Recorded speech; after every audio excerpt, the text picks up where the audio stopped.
if you're a wife and a mom and you're doing most of the workload in your house, in your family, and you're feeling resentful, frustrated, exhausted, I want you to stop everything you're doing because I'm going to give you an effective way to share household responsibilities that not only works, but preserves the feeling of family and connection. So it doesn't involve nagging, begging, controlling, and putting the list on the fridge and having discussions like, it's your turn today. I did it yesterday. It's not fair. Can't you see I don't have 10 hands? Like, will you finally pick up the socks? Will you finally clean up your room? Like, will you finally, like, can you wash the dishes? The baby's crying. Like, I want you not to have fights, be able to share the responsibilities and feel closer as a team, as a family. Like, that's my ultimate point in like in everything I'm doing, effectiveness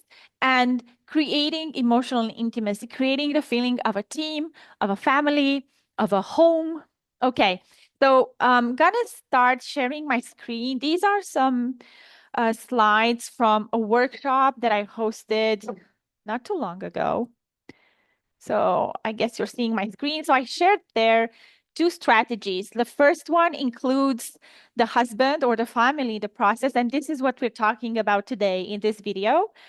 And the other one, you only decide like what kind of chores or responsibilities you want to have, and you relinquish control of the others and you transfer the responsibility to other members in a way, oh, this will sound manipulative, but in a way that makes them happy and makes you happy. And yes, it sounds manipulative, but they will do it with pleasure. This is for another video though. Like the first one is involving the family, and this is nice too, right? Because the point is again to create connection. Okay. So strategy A, um, it's important not to go to your family or to your husband and tell him like we should do this and this and this. Like people, when you come with marching orders, they will shut off, like shut down, shut off, not listen to you, feel controlled, feel bossed around, and nobody wants this, right? Like the point is again to preserve intimacy. So if you want your husband or your children to be engaged, you have to come with an open mind and tell them something like, I would love to get your opinion on something. Everyone wants to give you their opinion. That means that you believe they are smart, they are capable, so they will want to give you their opinion, right? Like they will actually listen to what you're saying instead of going like and telling them the strategy. So I'm going to tell you the strategy, but before the strategy, or part of the strategy is how you approach it and how you tell your husband. So I would love to get your opinion on something when you have a few minutes. Not all like you don't even say like when do you have a few minutes? Like half an hour from now, tonight at 9. You don't even make plans. Like you let him tell you, he'll probably he's gonna be probably curious and like and say like, okay, tell me now. I want to give you my opinion and my expertise right now. And maybe fill it with a smile or a kiss. It's very important. Again, this keeps the communication open, the nonverbal communication. It keeps it open and light and respectful, trusting, not controlling. Men hate when we tell them we need to talk. Like that's the worst thing. They shut off. They won't listen like ever, ever when you tell them we need to talk. Just, I would love to get your opinion on something when you have a few minutes. Okay. Like you, and you just smile. What you tell them, like you start with owning what the problem is. So the fact that you're exhausted, like you have to take responsibility for the fact that don't prioritize self-care, right? And you're exhausted not because there's so much work in the home, but because you don't have evolutionary, like we all are like this, all women. You don't have the ability to prioritize self-care like others in the family do, like your husband and your children. They can prioritize self-care. They are not built DNA wise to care about everything that is wrong in the environment and jump on like fixing everything that's wrong in the house, like quote unquote wrong, like everything that needs to be done. So when you own it, you look mature, you look responsible, and other people will want to help you. If you don't own it and you blame, like this is what we all do, right? Like there's no judgment. I'm just going to tell you what I did and what my clients are doing. They're blaming everything on the husband and on the children, and they're not owning the fact that it's them who don't prioritize self-care. It's them who exhaust themselves with the choices they are making. So if you don't cook dinner one evening, nobody's going to die. People will find something in the fridge, or we'll order something, but you think it's imperative that you make a fresh dinner every night, like most of us, right? So when you own it, again, you look responsible and you make others very open and worried, like to help you, like to actually do something and take up like responsibilities from your shoulder, right? Because you go vulnerable and asking for an opinion and for help. So something like, I think I exhaust myself. Like I see that I'm exhausted and I'm like unhappy but I did this to myself. Like gonna stop blaming everyone in the house for them not doing their chores.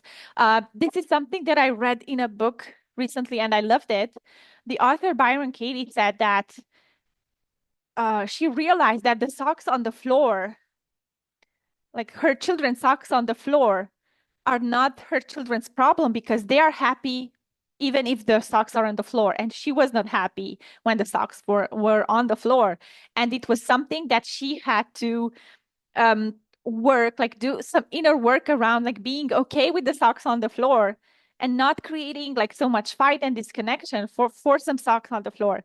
But if we don't understand that evolutionarily, women, yes, we are built to take care of our meadow. Like we are the gatherers from the hunter gatherer, like we still have the gatherer brains and we want to take care of our environment. So it affects us, like things that are not okay in the home, like not okay, meaning just like the curtains, the pillows, the whatever, the sad socks on the floor.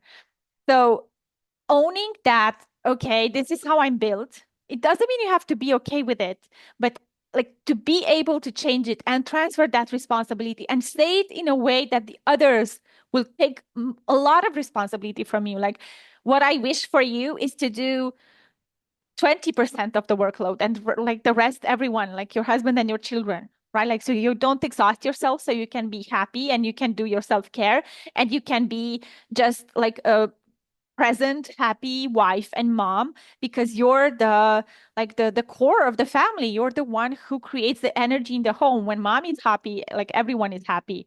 Children are happy and husband is happy, right? So I want you to do less, but in order to do less, you have to come from that place of owning it, like self-responsibility and knowing yourself that like you are built like this to be annoyed by everything in the environment and you have high expectations, but those are your high expectations and women's high expectations. It's not everyone's expectations, and other people would be happy with a lot less, and they would be able to have like a connected, happy family, even when there's a mess in the home. So maybe you don't have to say all of this, but it's hard to prioritize self-care. Like you're coming with a vulnerable heart, right? Like it's hard for me to prioritize self-care because I want the home to be perfect and it never is. And like I have a never-ending list of to-do stuff, right? And it's never my turn. So just saying this, right? Like you're coming with vulnerability. I have high expectations. Maybe don't say that. Like that's for you to know. I overwork, then become frustrated. Like this is on you. Your frustration and your resentment. I'm telling you with a lot of love, even if it sounds tough, because until now, I'm sure, like me and like all my clients, you're blaming your husband because you think it's him not doing the chores or the workload that frustrates you, right? It's your choices and how you see them and how you see like everything in the home. So your frustration is on you. You have been doing this to yourself. When you own this, I promise you, like you come with this vulnerability and able to ask for opinion, ask for help in a vulnerable way. Like you might say, like, but I already asked for help.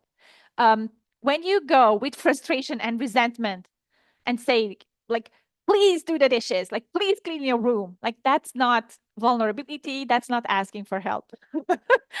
That's coming with control, attachment, and everyone is scared of, husband is scared of, children are scared of. Like, this is not asking for help, right? Asking for help is, I don't know what to do anymore. I'm exhausted. I really don't know what to do anymore. Like, I wish I wasn't like I wouldn't have these high expectations, but I do, and I don't know what to do anymore. Like, I feel like, you know what, I'm not perfect. I wanted to be perfect and do everything and work and home and be a great wife and mom and everything, but I can't. This is vulnerability, right? And asking help from a clean place, not from resentment, frustration, anger, exhaustion. Also, what I wrote here, like ownership, like this owning your emotions and your experience of life. It's called in psychology emotional adulthood. And this is also the same thing that gives you power. So if you own it, it means you can change it. You can change your experience of your life. You can change how you feel, even if the situation doesn't change. But usually, when you change how you feel and how you approach things, people will change too. The situation will change too. And express the desire to find a solution. So I would love some help because otherwise I sabotage myself and become a wife and a mom I don't want to be. Like, I see myself screaming and yelling and being ugly or not present. And this is not the woman I want to be. Like, I want to be more calm and more collected and like speaking with love and being sweet. But I realize that if I do everything, like I'm sabotaging myself, I overwork myself, I feel resentful, and it's not helping me. I have to do something about this. Like, I need help. Like, give me an opinion. Like, give me an opinion. Give me some help. And then you can say, I read or I heard, like, this is what I'm going to share with you about a way to share responsibilities. And I would love your opinion on it, right? I'm expanding a lot on this because I really want you to understand that the energy behind the words, the nonverbal communication is 90% of communication. So, um, how you feel when you are speaking says 90% more than your words, right? So, I need help said with frustration and resentment and exhaustion and anger and hurt that he's not doing the things like the way you want him to do, or he's not seeing the things you want him to, like the same way as you. If you come with that energy, like that's it's energy is just like a nonverbal communication. If you come from that place, nobody's gonna listen to you. They're gonna become defensive or try, like, or they will see you as controlling, or when you're not calm and you're angry or emotionally triggered, uh, like people get scared. Like, I know this, like from policemen, like they listen less to people um, when they are very emotionally triggered or high in emotions. They look to for witnesses that who are calm and collected and who can express facts. Right? So the same way, like people don't listen to, or they are scared of, or either become defensive, like when they see somebody highly emotional, right? Like, it's not wrong to be highly emotional, but from that place, you cannot get what you want. That's all I want for you, like to get what you want and transfer the responsibilities in a way that they are happy and you are happy, like everyone's happy and we feel like a connected family. That's all I want for you, like to win. So you tell him, like, hey, I want your opinion on this. Like, I heard about a way to share responsibilities and I would love your opinion on it. Of course, like if somebody comes to me like for an opinion, of course I want to give you my opinion. Like, we all have this ego, like, oh, my opinion is needed. Of course I want to give you my opinion. What's next? So what's the strategy? So if he says, right, if he doesn't say no problem, I'm going to have another video of how to do it when your husband is not involved at all. You can still transfer like 80% of responsibilities. Um, so the way, if he wants to do it with you and the family members, if starting with children of like 2 years old, write down all responsibilities in a column. I'm going to show you an example. Write down all the members, and for each task, each member writes one of the three: like, neutral, or dislike. So this is a chore that I like. For example, I like doing laundry. Neutral, a chore that is neutral, I don't know, vacuuming. And dislike is cleaning the kitchen for me, right? Like, for each chore. Preferably, everyone takes the tasks that are alike or neutral.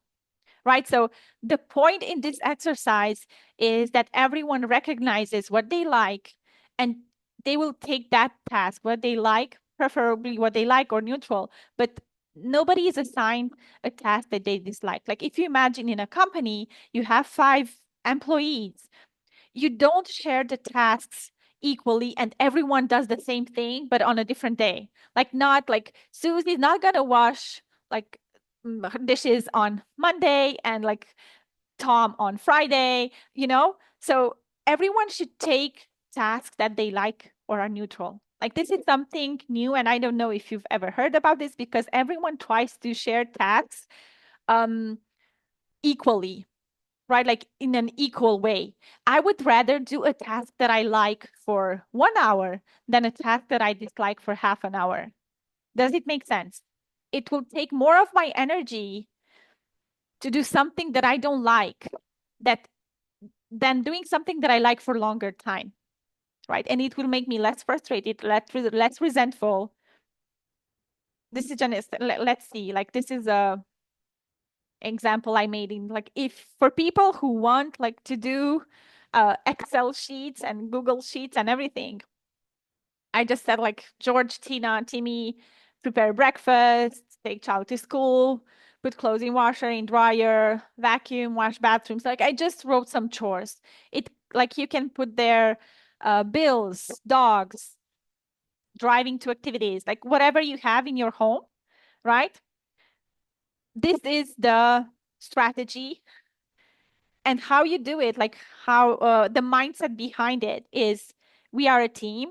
And I often say to my couples, like those who came as a couple to me, give a name to your team, like to your family. It can be the family name, right? Like if you all have the same name, or it can be Team Lions, or like just when you give a name, you feel more connected, right? Like everyone feels more connected, and like we're doing this for the team. We're using this for from sports mindset. We all live in this house.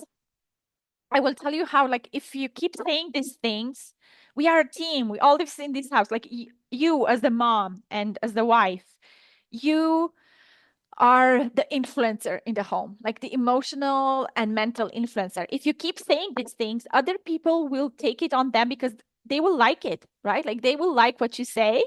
It will make them feel good.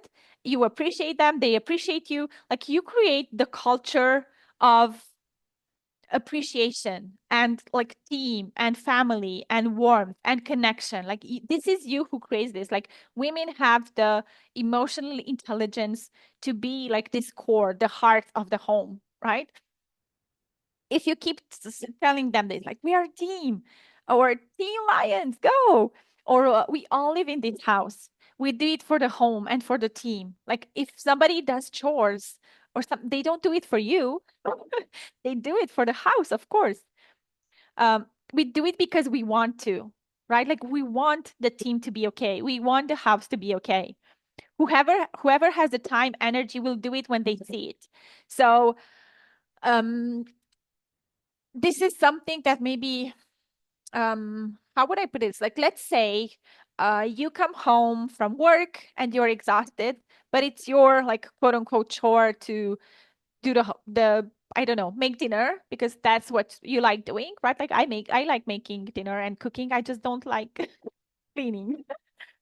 Um, and but you are exhausted. Let's say you're exhausted. Like you just stated, like I'm exhausted. Like I wish I wouldn't have to make dinner. I don't have the energy to make dinner, right? And you simply don't. And you trust the others in the home. They will either prepare something, sandwiches, or they will cook, they will order, but you kind of let others, if you have less energy, right? Like you let others, if they have more energy and more time to do like your quote unquote chore, right? Or when somebody is sick, right? Like I wrote this, like when somebody is sick, of course, everyone else picks up the like the tasks and the chores because we want to and we support that member. Like in a company, like same in the family, like we're a team or in a sports team, right?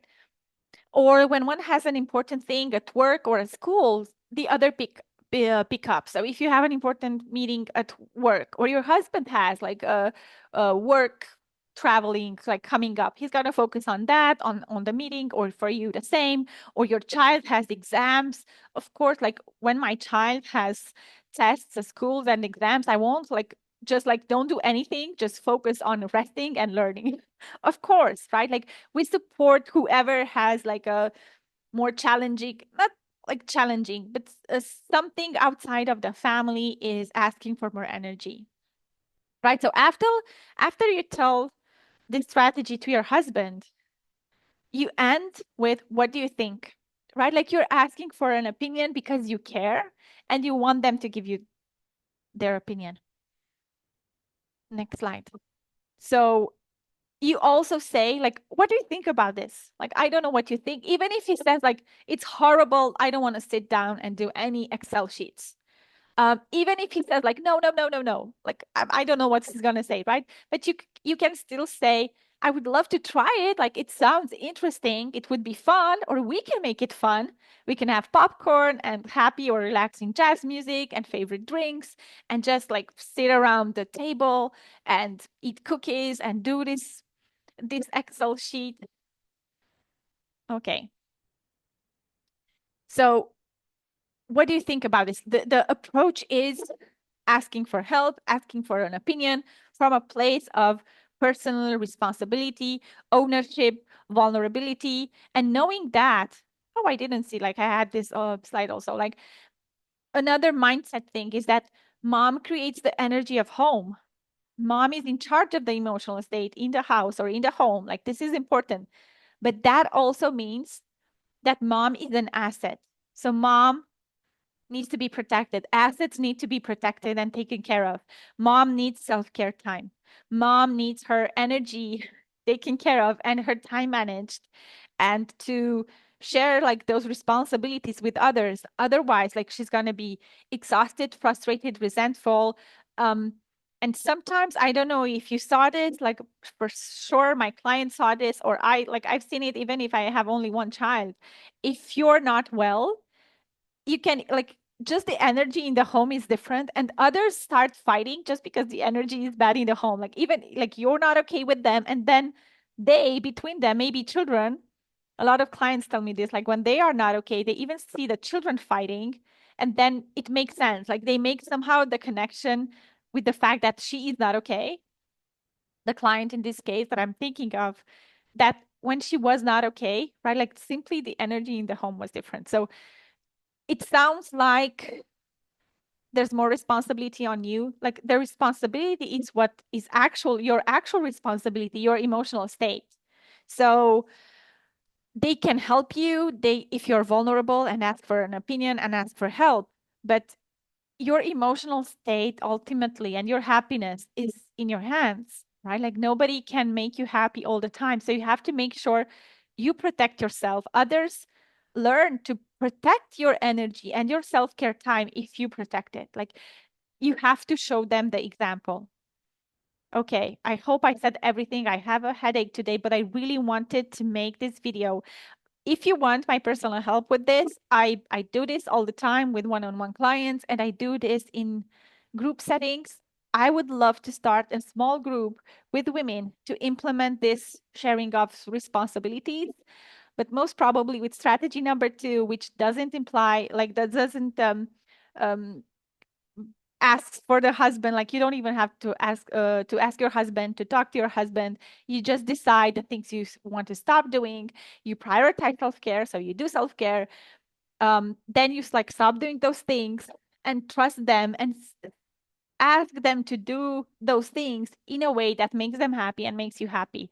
But this again for another video.